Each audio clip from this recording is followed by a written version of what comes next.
যে আমরা নিজেদের কাজটা আমরা নিজেরা করতে চাই, আমরা আমাদের কাজ করব, আমরা আমাদের দায় দায়িত্ব নিব। তো ওনারা রাতারাতি অ্যাডমিন ক্যাডারে জয়েন করার ফলে এক্সিকিউটিভ ম্যাজিস্ট্রেট হয়ে যায়, এবং আরো মজার বিষয় হয়েছে তারা বিজ্ঞ ম্যাজিস্ট্রেট হয়ে যায়। আজকে জয়েন করছেন, আপনি কালকেই বিজ্ঞ ম্যাজিস্ট্রেট হয়ে গেছেন। আপনি ক্ষমতা উপভোগ করবেন কিন্তু দায় দায়িত্ব নিবেন না, তা তো হবে না। এখন প্রবলেম যেটা হচ্ছে, আমি ডক্টর মোহাম্মদ শাহাদাত হোসেন, আমি আছি প্রাণী সম্পদ অধিদপ্তরে, আমি লাইভ স্টক ক্যাডারের একজন সদস্য। এখন আমি ষষ্ঠ গ্রেডে কর্মরত। তো আপনি যে বিষয়টা বলছেন এটা যথার্থই বলছেন, আপনি তাদেরকে খুঁজে পান না। আসলে কেন খুঁজে পান না? আমরা কিছুদিন আগে দেখলাম একজন ডিসি সাহেব, উনি হচ্ছেন ৩০২টা কমিটির সভাপতি। উনি হুম। জাতীয় চাঁদ দেখা কমিটির সভাপতি, উনি কবরস্থানের সভাপতি, উনি টয়লেট কমিটিরও পারলে সভাপতি হয়ে যায়, বা শৌচাগারের সভাপতি হয়ে যায়, এরকম একটা অবস্থা। একজন উপজেলা নির্বাহী অফিসার ১৪৩টা কমিটির সভাপতি। আপনি হুম। দেখলেন ৫ই আগস্টে যখন দেশে পট পরিবর্তন হলো, কি হলো? হুম। পুলিশ একটা বিরাট প্রবলেমে পড়লো। এরা কিন্তু এই পট পরিবর্তনের কারণে কবর থেকে উঠে ৭৬৮ জনকে পদোন্নতি দেওয়ার একটা প্রস্তাব অলরেডি হয়ে গেছে। একদিনে ৩টা প্রমোশন পেয়েছে, এই ধরনের ঘটনাও কিন্তু ঘটেছে। তো তারা আসলে তাদের কাজটা কি? আপনি যদি দেখেন যে বিসিএস প্রশাসন ক্যাডার আমরা যাদেরকে বলি, এটা তো আসলে হওয়া উচিত ছিল বিসিএস ভূমি ক্যাডার। তাদের পদ হচ্ছে সহকারী কমিশনার ভূমি শুরু থেকে। হুম। এটাকে তারা দিনকে দিন পরিবর্তন করতে করতে প্রশাসন ক্যাডার, এখন তারা বলতেছে অ্যাডমিনিস্ট্রেটিভ সার্ভিস। বেসিক্যালি সহকারী কমিশনার ভূমি ছাড়া উপজেলা উপজেলা নির্বাহী অফিসারের কাজ কি? নিজের কোনো কাজ আছে? আপনি যদি তাকে জিজ্ঞেস করেন যে আপনি আজকে সারাদিনে কি কাজ করছেন, সে বলবে আমি অমুক জায়গায় মিটিং করছি, তমুক জায়গায় মিটিং করছি, এটা দেখতে গেছি, সেটা দেখতে গেছি। সেটা তো তার নির্দিষ্ট কাজ না। উপজেলায় ১৭টা দপ্তর সংস্থা রয়েছে, তারা তাদের কাজগুলা করে। উপজেলায় উপজেলা পরিষদ রয়েছে, সে উপজেলা পরিষদ তাদেরকে মনিটর করবে। তো সেখানে উপজেলা নির্বাহী অফিসারের কাজ কি? আবার আপনি যদি জেলায় যান, সে ৩০২টা কমিটির সভাপতি। সে কখন ঘুমায় কখন খায় আমি তো এটাই আসলে বুঝতে পারি না। তো তাদের তো আসলে নির্দিষ্ট কোনো কাজ নেই, যার জন্য তাদেরকে পাওয়াও যায় না। কিন্তু তারপরেও দেখেন যে দুনিয়াতে যত ধরনের সুযোগ সুবিধা আছে, এই বাংলাদেশে যতবার যত ধরনের সংকট হয়েছে আপনি দেখবেন, প্রতিবার প্রতি সংকটে এই প্রশাসন ক্যাডার বিভিন্ন দাবি নিয়ে হাজির হয়েছে, এবং তারাই নাকি সবসময় বৈষম্য বা বঞ্চিতের শিকার। তো ফলে প্রবলেমটা কি হচ্ছে? প্রবলেমটা হচ্ছে আমরা যারা অন্যান্য ক্যাডারে চাকরি করতেছি, আমরা তো আসলে নিজের কাজটাও করার সুযোগ পাচ্ছি না। উপজেলা সার বীজ মনিটরিং কমিটির সভাপতিকে একজন উপজেলা নির্বাহী অফিসার, উপজেলায় ক্ষুদ্র ঋণ কমিটির সভাপতিকে উপজেলা নির্বাহী অফিসার, উপজেলায় আপনি যদি লাইভ স্টকের কোনো কাজ করতে চান, মুরগি বিতরণ বা কোনো সুফলভোগী বাছাই করতে চান, তো সেটা সভাপতিকে উপজেলা নির্বাহী অফিসার। আপনি দেখেছেন আমরা গত করোনার সময় যেটা করেছি, প্রাণী সম্পদ অধিদপ্তরের পক্ষ থেকে ৭০২ কোটি টাকার একটা ঋণ দেওয়া হয়, ঋণ না সরি, এটা প্রণোদনা দেওয়া হয়েছিল খামারিদেরকে। সেই প্রণোদনা প্রদান কমিটির সভাপতিকে উপজেলা নির্বাহী অফিসার। তো তারা তালিকা করছে, শেষ পর্যন্ত দোষ আসে কি উপজেলা লাইভ স্টক অফিসারের উপরে, যেহেতু সে সংশ্লিষ্ট কর্মকর্তা। তালিকাটা তারা প্রভাবিত করে করছে স্থানীয় নেতা কর্মীদের সাথে যোগ সাজশে, হয়তো যদি কোনো টাকা পয়সার লেনদেনও হয়ে থাকে সেক্ষেত্রে সভাপতির দায় দায়িত্ব নেবে। অথচ দায় দায়িত্ব চলে আসছে আমাদের কাছে, ক্ষমতাটা এনজয় করলো কে? তারা। হুম। আপনি যদি জেলায় আসেন সেইখানে একই অবস্থা। আপনি ক্ষমতা উপভোগ করবেন কিন্তু দায় দায়িত্ব নিবেন না, তা তো হবে না। এখন প্রবলেম যেটা হচ্ছে, আমাদের আন্তঃক্যাডার বৈষম্য নিরসন পরিষদ আমরা যেটা করতেছি, বা যেটা বলার চেষ্টা করতেছি, যে আমরা নিজেদের কাজটা আমরা নিজেরা করতে চাই, আমরা আমাদের কাজ করব, আমরা আমাদের দায় দায়িত্ব নিব। হুম। এটা হচ্ছে আমাদের মূল বিষয়। তো আমার কাজটা কি? আমি যেহেতু লাইভ স্টক ক্যাডারে কাজ করি, আমি এইখানে হয়তো ২০ বছর ৩০ বছর চাকরি করবো। ৩০ বছর চাকরি করে হুম। আমাদের সবারই একটা স্বপ্ন থাকে যে আমি আমার ডিপার্টমেন্টের বা আমি আমার মন্ত্রণালয়ের টপ পজিশনে যাব। আমি এই ২০-৩০ বছরে যে অভিজ্ঞতাটা অর্জন করেছি, যেই সমস্যাগুলো ফেস করেছি, সেই প্রবলেম গুলো সলভ করতে করতে করতে করতে আমার মধ্যে কিন্তু একটা ধারণা চলে আসছে যে কোন প্রবলেম হইতে পারে, এই ডিপার্টমেন্টের কি কি সমস্যা আছে, সেগুলো কিভাবে সমাধান করা যায়। হুম। তো এই সমাধানের জন্য আমি সঠিক পথ বের করতে পারবো। অথচ দেখেন, কিছুক্ষণ আগেও আমাদের বক্তারা বলে গেছে, একজন মন্ত্রণালয়ে যারা আসেন, একজন সচিবের উদাহরণই যদি আমি দিই, কিছুদিন আগে আমার অধিদপ্তরে আমাদের মন্ত্রণালয়ের সিনিয়র সচিব মহোদয় বেড়াতে আসছেন, মানে একটা ভিজিটে আসছেন। তো উনি আমাদেরকে বললেন যে আমি আসলে এখানে আসছি আপনাদের যে প্রবলেম গুলা, এগুলা আমার দেখতে দেখতে বুঝতে বুঝতে ৬ মাস লাগবে আইডেন্টিফাই করতে। তো এটা সলভের জন্য প্ল্যান করতে আমার লাগবে ৬ মাস। এরপরে আমি কাজে নামবো।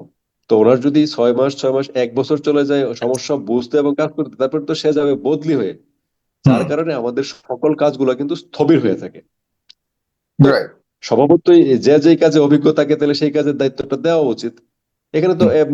আমাদের যে এর আগে পাঠান স্যার যেটা বলে গেলেন, তারা এখানে বসে বদলি, এই নীতি নির্ধারণ বদলির তো তাদের করার দরকার নেই। আমরা আমাদের অধিদপ্তরের আন্ডারে যে প্রশাসনিক কাজগুলো আছে আমরা তো সেটা করতেছি।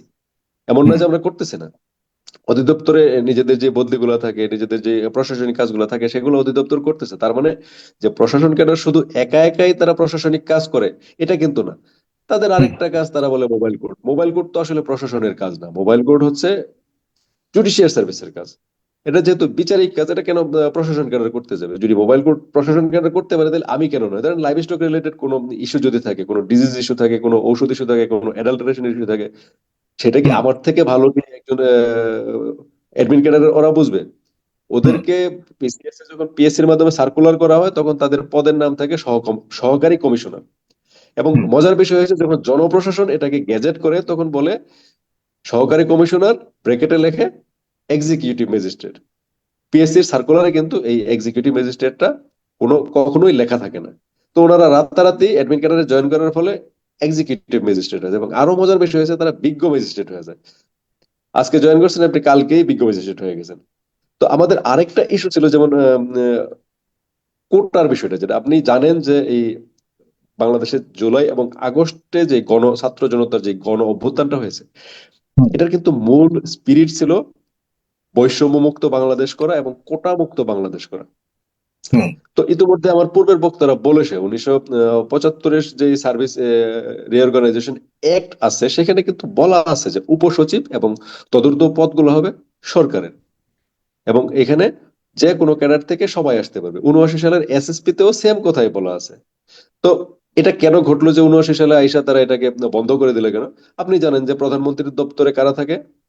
প্রশাসন ক্যাডারের লোকজন। ওইখানকার মুখ্য সচিব, প্রধানমন্ত্রী পিএস, এপিএস, পারলে রান্না বান্নাও তারা করে দেয়। রাষ্ট্রপতির কার্যালয়ে কে থাকে? তারা থাকে।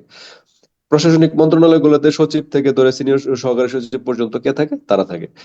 আবার মন্ত্রী, এমপি, তাদের পিএস কারা থাকে? তারা থাকে। তো এই যে তাদের সরকারের যে বডিটা, সরকারের যে শক্তিশালী অংশটা তাদের সাথে থাকার কারণে তারা এই যে এবং এই তারা ঘটনাগুলো, তারা থাকে ঠিকই, কিন্তু তারা পাবলিকের সাথে কোনো সম্পর্কই নেই তাদের।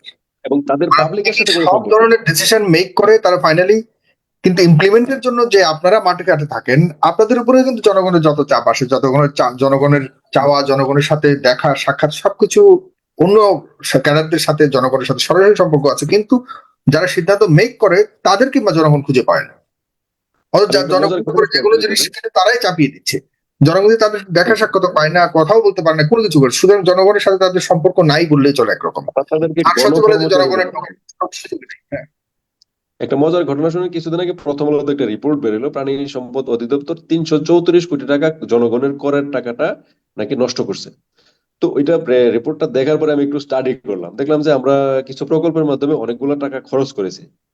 তো মজার বিষয় হচ্ছে যে আমরা যখন এই প্রকল্পগুলো মন্ত্রণালয়ের মাধ্যমে পরিকল্পনা কমিশনে সাবমিট করি, তারা মাঝখান থেকে না বুঝে কিছু কম্পোনেন্ট কেটে দেয়। ধরেন আমি একটা খাদ্য কারখানা তৈরি করলাম, এনিমেলের খাদ্য কারখানা। তো ওটা পরিচালনা করতে আমার কি লাগবে? জনবল লাগবে। সে খাদ্য কারখানা এবং মেশিনারিজের টাকাগুলো রাখছে, জনবল রাখে নাই, জনবলটা কেটে দিছে। আমি কৃত্রিম প্রজনন কেন্দ্র তৈরি করলাম, সে ওই বিল্ডিং এর টাকাটা রাখছে, ওইখানে একজন অফিসারের পদ রাখছে, কিন্তু ওইখানে যে আমার 50টা ষাঁড় গরু পালা হবে, সেই ষাঁড় গরুটা যে লালন পালন করবে যে লোকগুলা, তাদের পদগুলা রাখে নাই। তো এখন দোষ হচ্ছে কার? প্রাণী সম্পদ অধিদপ্তরের। এই যে এই জনবিচ্ছিন্নতা বা না জেনে যে ঘটনাগুলো ঘটানো, অনভিজ্ঞতার কারণে যে গুলা ঘটানো, এই কারণে আমরা এই যে স্বাধীনতার যে 53 বছর গেল, এই স্বাধীনতার 53 বছরেও কিন্তু আমরা কাঙ্ক্ষিত কোনো উন্নতি অর্জন করতে পারিনি। এটা থেকে আসলে বেরিয়ে আসতে হবে। আরো কিছু বিষয় আপনি খেয়াল করে দেখবেন যে এই যে এখন তারা বলতেছে কি তারা বিরাট বৈষম্যের শিকার, 764 জনকে তারা পদোন্নতি দেবে। অন্য ক্যাডারে কি আসলে বৈষম্য নাই? ধরেন আমাদের এক একজন অফিসার 15 বছর 20 বছরে একটা বা দুইটা পদোন্নতি দেবে। আপনি জানেন যে যারা সরকারি চাকরি করে, আমি পদোন্নতির বিষয় থেকে বড় বিষয় যে জনগণের যে সেবাটা। রাইট। আপনি যখন একজনকে উৎসাহিত করবেন, একজন কর্মী যখন উৎসাহিত হবে, সে কিন্তু দ্বিগুণ উৎসাহ নিয়ে কাজ করবে। সে যখন তার কাজের মূল্যায়ন পাবে, তখনই তো সে কাজে উৎসাহিত হবে। তো তাদেরই কেবল উৎসাহের দরকার, অন্য কোনো ক্যাডারের কি উৎসাহ দরকার নেই? আপনারা তো আমাদেরকে পদোন্নতি না দিতে দিতে অন্য সকল দিক থেকে বঞ্চিত করতে করতে ডিমোরালাইজ করে ফেলতেছে। পদোন্নতির চেয়েও আপনারা চাচ্ছেন যেন সেবা মূলক প্রতিষ্ঠান হিসেবে যেন জনগণ সরাসরি সেবাটা পায়, এবং সেই সেবার মধ্যে যেন জনগণ উপকৃত হয় এবং কোনো বৈষম্য না থাকে, বিশেষ করে আপনারা যারা আমরা জনগণকে দিচ্ছেন। সেবা দিতেছি, এটা আমাদের হলো কাজ হচ্ছে আমাদের সেবা। মূল দেওয়া। এবং জি, আপনাকে আমি আসছি আপনার কাছে জনাব সাদেক হোসেন।